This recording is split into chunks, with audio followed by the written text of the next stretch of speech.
Give me one moment. It's doing the upload to YouTube for the live stream. It's being live streamed. All right. So let me check The upload to YouTube for the live stream. We're good. All right. Yes, We're good. sorry. Good afternoon, everyone, and welcome to the first meeting of the new year for 2026. I cannot believe it. I feel like we literally just had our first meeting for 2025. But it is so amazing to see you all here for the North Carolina State Bar Board of Legal Education's quarterly, meeting.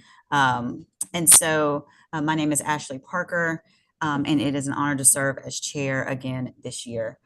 Before we begin, I would call this meeting to order at 12:33 p.m. on January 8th, 2026. I will remind everyone that members of the board are hereby advised of their duty under the State Government Ethics Act to avoid conflicts of interest and the appearance of conflict, and are instructed to refrain from participating in any manner coming before this board with respect to which there is a conflict of interest or appearance of conflict.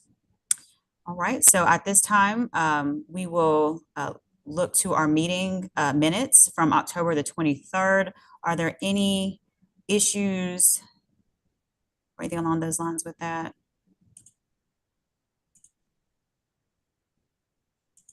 No? Okay. All right, then is there a motion to approve the minutes? I'll make a motion. Thank you. Motion made by Tiffany. Any second by Serena. All in favor? All right. Aye. Any opposed? All right, the ayes have it, and so the minutes are approved. All right, now that we have gotten that initial business item out of the way, I will go ahead and do introductions. I forgot to do that. So once again, my name is Ashley Parker. I'm a district court judge in Wake County. I have been on the board now, I think the last while, 4 or 5 years, something like that. So it's a pleasure to serve and to welcome, I think, some new folks with us, I think. And so once again, I want to welcome you, and I will pass it over to Brian. I'm just going to go down my screen. So Brian. Hey, good afternoon, everybody. Brian Scott here with Baker Donaldson in Winston-Salem. I'm a commercial litigation attorney and construction lawyer, and just look forward to serving on the board and glad to meet everybody. Thanks very much. Congratulations. Welcome. Thank you. Mr. Phil Beck. You're muted. Hello, everyone. Hello, Judge. Hi, Phil Beck here. I'm Bailey Dixon Law Firm in Raleigh. I'm a civil rights attorney, and been here about a year and have enjoyed getting acquainted with everyone. It's a wonderful group. So for the newbies, I think you're going to enjoy it. All right, thank you. All right, it just says co-led. I'm Dayton Cole. I'm from Boone, and I have just refocused my employment away from Campbell University and back to my mediation and law practice. So awesome. Well, glad to have you. Kate. Good afternoon, everybody. Kate Leahy with the North Carolina Bar Association. Thank you for having me here today. Thank you. Serena. Serena Williams with Serena Williams Legal Services. I do adoptions, contracts, and mediations. And it's good to be here. I'm continuing. Thank you. And Camille? Camille Stell with Lawyers Mutual, and I handle our risk management and educational programs, so our CLEs. Thank you. Tiffany? Tiffany Cox. I am with North Carolina Prisoner Legal Services in Raleigh. I do post-conviction and criminal defense work. Thank you. And Veronica? I am Veronica McCoy. I'm the Senior Director of Education at the North Carolina Advocates for Justice. Thank you for having me. Thank you for being here. And Rachel? Hi, I'm Rachel Beard. I am an attorney at Wake Family Law Group in Raleigh. We do family law. Rachel, I was saying at the very beginning, I can't believe that we're already in 26. I feel like we just had our first 25 meeting. Absolutely. I do. In fact, I was like pulling up the notes to look, and the first thing I got was Lauren's like email welcoming you to the board. And yeah, I can't believe it's been that long already. It's crazy. Time flies when you're having a great time regulating CLE board. Regulating CLE hours. And also our most important individuals that are tied to this meeting, Lauren and Nicole. I'm Nicole McLaughlin. I'm the director of CLE and one of the staff lawyers here at the State Bar. And I'm Lauren Steins. I'm the managing director of the CLE department here at the State Bar, and I've been here more than a year now. So I don't know, it seems normal to me. I don't know if it does to y'all, but It does. We're happy to have both of you with us. So great. Thank you so much. All right. And so we will look at our CLE financial statements. Nicole or Lauren? So as you can see, our financial statement, the main thing to pay attention to is what our assets are and what our expenditures are. And so I'm happy to answer any questions if anybody's got any questions about the statement. The financial statement that's dated October 31, 2025 is what you're approving. But you can actually, if you look at the 2026 budget, you can see the real numbers for the 2025 budget. So I'm happy to answer any questions about that. Well, Serena is our faux treasurer. She usually has questions, but I will ask one. Just, I mean, how are we looking? I know that obviously we We're stable. over. We're looking Okay, fine. perfect. We are not running out of money. So we're good. Very good. That was our We're our still thing as we waiting switched to over. see how the change in the CLE rules to the flat $25 is Mhm. going to look over the next couple of years. So we'll have a better idea. But right now, we're good. Good. Does anybody have any questions about that? Serena, is that what you were going to ask? I looked and thought the projections looked good, so I'm glad to hear Nicole agrees. Oh, fantastic. Well, great. Any other questions or thoughts? All right, is there a motion to approve the budget? I'm sorry, I thought we were just looking at the financial statement above. I do have a couple of First, questions we about need the to budget. approve, you need to approve the financial statement Okay. for October 31, 2025, and then approve the 2026 budget. Oh, I apologize. I meant to say financial statements. I apologize. We have not gone to the budget yet. So yes, Cole, you had a question about the budget, or you're fine with the financial, or you had a question about the financial statement? I'll move approval of the financial statement. Okay. I'll great. Thank you. second. Okay, so I think Mr. Cole for the motion, and then Serena for the second. Any unreadiness? All in favor? Aye. I Any Aye. opposed? All right, the 2025 financial statements are approved. All right, looking at the budget now. Okay, so for the 2026 budget, you have the notes that give some explanation as to what some of these line items are. So our 2026 budget, we're still comfortable. There's no reason for any kind of concern that we'll run out of money. So we're still looking good. The major adjustment was that we are no longer going to have to pay the administrative fee to the state bar, so we'll save a little bit of money right there. Right. Cole, you had a question? Yeah, a couple. First is looking at the proposed budget. It looks like we're budgeting for a deficit of a little over $22,000. I'm curious about why we wouldn't try to budget for a balanced budget rather than a deficit. I think It's not, that, and Go ahead. Lauren, you can correct me if I'm wrong, but I think that is for an expectation of like some lawyers who don't timely pay,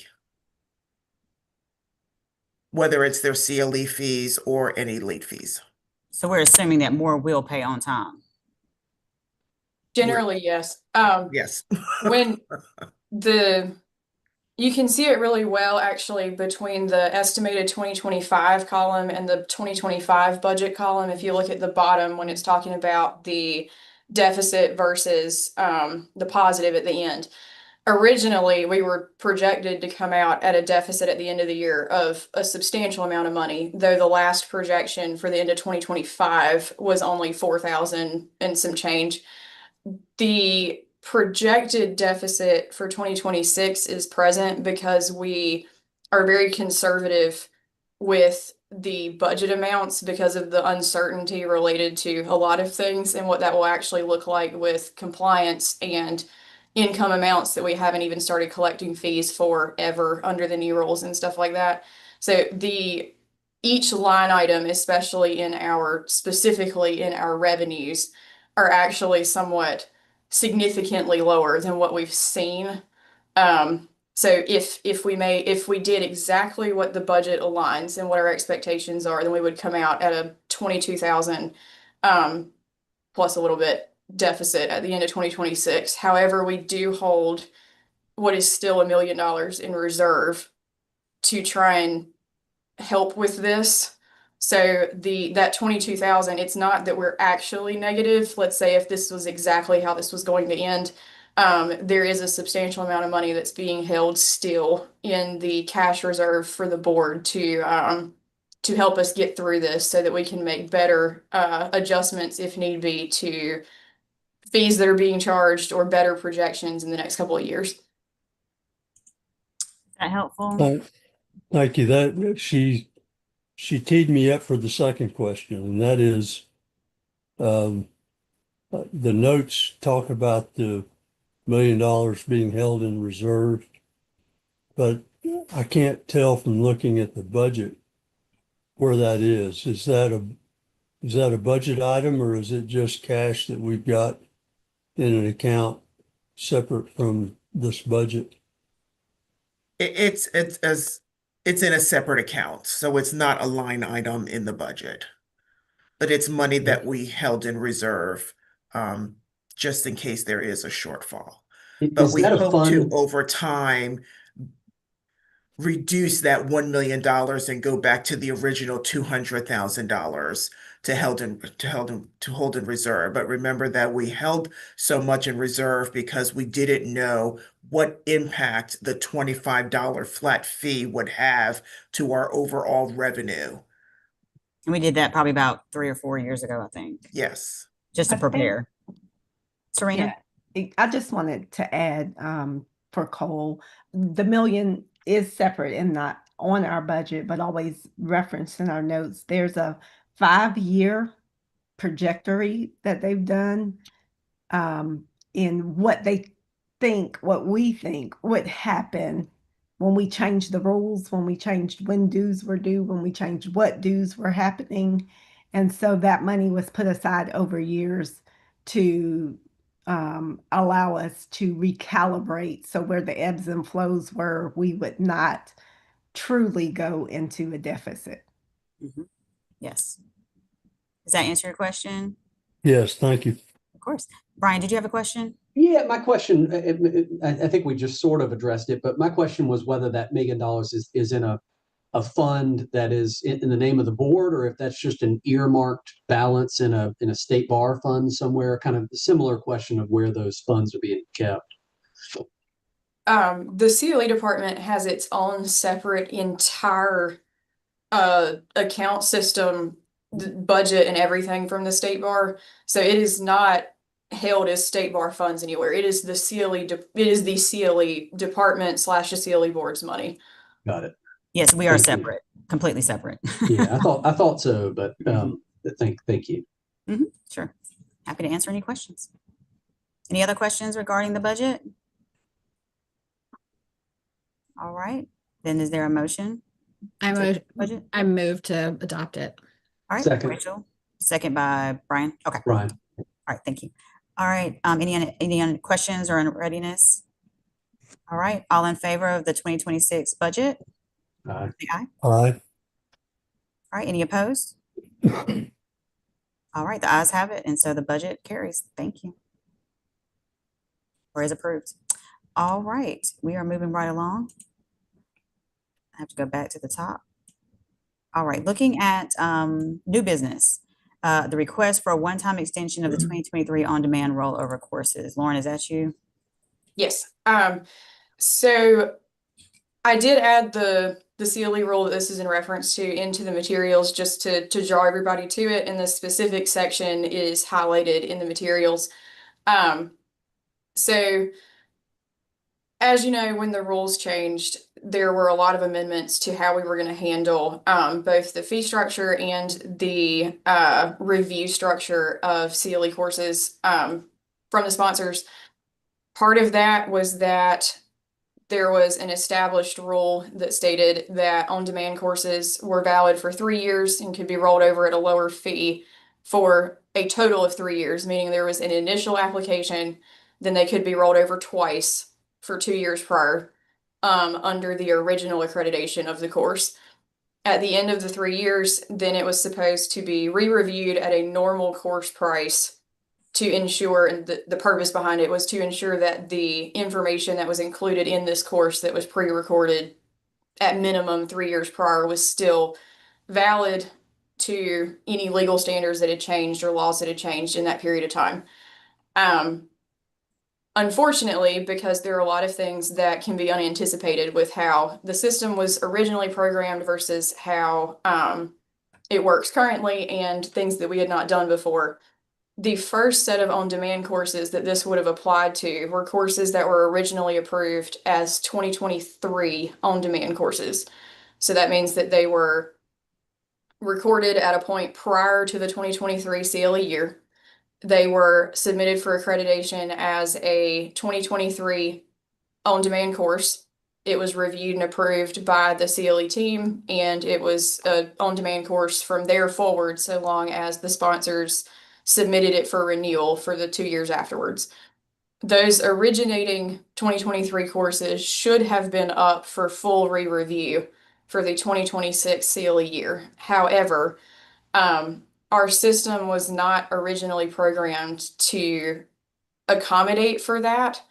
And there was a lot of confusion as to how the system had actually identified the courses the first time they were put in. We are not able to make this occur, to have those courses re-reviewed for the 2026 CLE year because of some issues that came from the tests that we ran to make this happen. It is not feasible. We would actually have to review 20,000 plus courses individually, line by line, to make this happen for this year because our system cannot find them for us. So the request is that the board allow us the CLE department, the administrative side of the CLE department, allow us a 1 year extension on the 2023 courses to allow them to roll over again if they are still eligible for rollover, meaning that the sponsors submitted them in 2024 and 2025, that they get 1 extra year to roll over at the lower fee before they go back to be reviewed in totality as as new information, as a new course. The plan would be that during the course of this year, especially during the summer or the early fall, we would work alongside the team that manages the database to reprogram it to both identify the courses and ensure that this works correctly going into the 2027 CLE year. And then at that point, the 2023 courses would be re-renewed if they were still eligible, and the 2024 courses would be re-reviewed if they were still eligible. I don't know if that makes sense. Let me know if there's any questions about that. So I definitely understand the administrative issue. Like, I get that, right? But I'm kind of like, who is submitting something? I mean, I don't know what all could be. I mean, I'm not saying there's not something that could be relevant, right? But a course that possibly was filmed in 23, 22 or something like that, they're still able to continue to utilize, further. I don't know. I think that's more of the issue. I know we're talking about an administrative issue right now, right? But I'm also like concerned about somebody that filmed something in 22 or 21 or 2020 or whatever. And maybe that's the point of it, that y'all need to review it to see its relevancy and its currency and all of that, to see if that's something is that the kind of the point? So obviously I was not here when the rule was written. So if someone was and remembers the exact conversation around it, by all means. But as I understand it, the point of the re-review was to try and keep old course material from being allowed to continue. That is what it was written to be. Does We did, anyone have we extra did so information? much that I can't, we did so much. I don't know if that, if I had to guess, and somebody else can correct me, that might have been here as long as me, but if I had to guess, it really was just so that the staff was not constantly having to review with them every year. Like, I think it was more like you know what I mean? Like, for at least 3 years, this should be relevant. But I definitely could not imagine. I don't know why somebody would be asking for it to renew for longer than 3 years. The same thing that they filmed in 22. Like, I don't, do you see what I'm saying? Like, I don't. So if that is something that collectively everyone would like to think about as to how to move forward, we would have to alter this rule to align with what the board would like to see this be. Because it Beyond says that this year. after the initial, yeah, correct. After this year, then we would approve a certification. Like, so now this would be the time that we would be saying, if we wanted to say, we're not approving things for the, since that have been utilized for the last 3 years, carte blanche, or, we could say at the discretion of the board. But I don't know if we have to change the rule. Correct me if I'm wrong, but I don't know if we have to change the rule for that, because it says that based upon what the board says, is my understanding of that. If the board made a blanket statement saying that courses that originated from, X year and before, we probably would not have to do anything to the rule itself.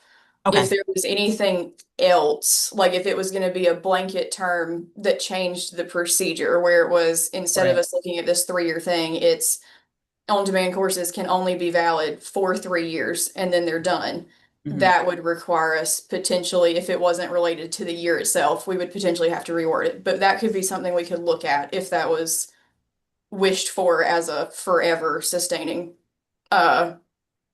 action for us to do. Okay. Serena, did you have, and then Phil, did you have something too after Serena? No? Okay. Well, just the 3 years that was really 4 years, because the material is probably grabbed and compiled from a year before, at least, if they're keeping it fresh. So, I would be tempted for the even market for 2 years, but 3 years could be a compromise if you guys think so. But it's just for clarification with that, it can be a course that was recorded the year it was approved for on-demand, because what we frequently see is a live course that is approved for accreditation, and then as soon as the live course is finished, there was a recording made of that course, and then that's submitted as an on-demand course for approval as well. Okay. I was just going to add that right now, we may just want to add this to what we look at, Judge, because right now, the way it's written, the way the rule is written, 3 years is automatic, and then there's an ongoing annual approval. It never ends. So someone could just hit the renew button the way that it has been, and you could be watching, as I've seen, some courses from 2000, and thinking about that. And I know that puts the accreditation standard is supposed to be reviewed and things of that nature. So I think we may want to look at that rule this year as we go forward. But for Lauren's current question of, can we just approve them one more year because this is their year of approval? Is that because of the limited capacity? We don't have the capacity to approve these because of the glitch in the system? We do not have a way to currently identify which ones truly originated in 2023. It was not, the short version is the system was programmed every time a course rolled over to treat it as a 24 course, a 25 course. We have to establish the link between 25, 24, and 23 before we could actually say this course has existed for this long, if that makes sense. Would the providers not know? Could there not be a letter that goes out to the providers to say, if this course was on demand in 2023, you need to let us know, because per this rule, they can only be done for 3 years? We could, we have no way to know if we get the information back correctly or not. Well, So I do understand that, Yeah. but I would say if the providers want to be, what is it? What do we call them? What is it? They have a special name. What is the it? ones who just The get to special ones. continue. Oh, Yeah. okay. So The- all sponsors can do this regardless of registered sponsor status or not. Registered sponsor status. So, right. This So is my for thing- everyone. Right. So I'm just saying at the same time that we may have to extend it because you all are unable to determine it, can we still send that letter, hold them account, to say, yes, we do need to, because they are, I mean, the rule is what the rule is, and they should know, and they should be able to say, yes, we should have to pay this fee because it is the 3 years are up. Your Honor, may I make a comment? Sure. I see it a little bit differently. I hear Lauren saying administratively, we now just need to do our homework and go in the system. And so for those who were 2023, it would count like 23, 24, 25. And if we made an error and did not expire them, then the question on the table is, can that flow on through 26, right? Meaning if I signed up today to take an on-demand course, am I still going to get valid credit for it because it should have expired at the end of 2023? And I am thinking along those lines, if that's us, our error, we didn't know the system was forwarding, then a yes and how do we correct going forward? I think yes to perhaps we validate them through June if we think we can gather all the information by mid-year and then send that out to say your course is expiring at whatever time. Because I wonder as a vendor sometimes, do they get the notice of that? Does it say that? Or when I log in the system, does it also show me this is a 2024, 2025, 2026 course? And is that something I'm keeping up with? Maybe Kate might know. They do it, do a lot more than I do, but that's the question for me as what our responsibility is and the responsibility of the person. So I guess the question, and I definitely understand your point, Serena. I guess the question is, I thought that it was something that they were going to have to resubmit and review, not that it necessarily affects the people that are, I'm fine with it, that the people that have signed up or whatever for, maybe they signed up for some course or some programs, some sponsors, on demand, and they take that and that should count. I don't have an issue with that, but I think I'm just trying to figure out the sponsors, what's their responsibility to pay for a new application or something along those lines? Like, are they receiving the benefit of, that's what I mean. I thought that that they were gonna have to pay a different fee, that the fee is higher versus for renewal or lower for renewal versus a new application. I think that might've been where I was thinking that we would need to contact them and see who was gonna be honest. But Kate, I don't know if you want to answer Serena's question. Yeah, I can share what we do, and y'all know that we have a large catalog of on-demand programming. So I know that it's not always the same for every provider, but we do a purge and typically try to make sure that the older content is rolling off because it is just dated. I will say that we do tend to look at ethics, professional well-being programs, that might have some longevity that we would put forward potentially that do have greater shelf life than a typical case law update or whatever might be in that vein. We also, in full transparency, we have some state bar modules that we have done on trust accounting. And those are older. They're looking at 16, 17. And I used to check in with Peter, and I now check in with Ann Parkin before we resubmit those to make sure that that content is still valid to move forward. So we try really hard to vet what we're putting out there. And obviously we would, like to be able to carry some particular ethics and substance abuse or professional well-being programs now. And especially content that revolves around certified mediator education.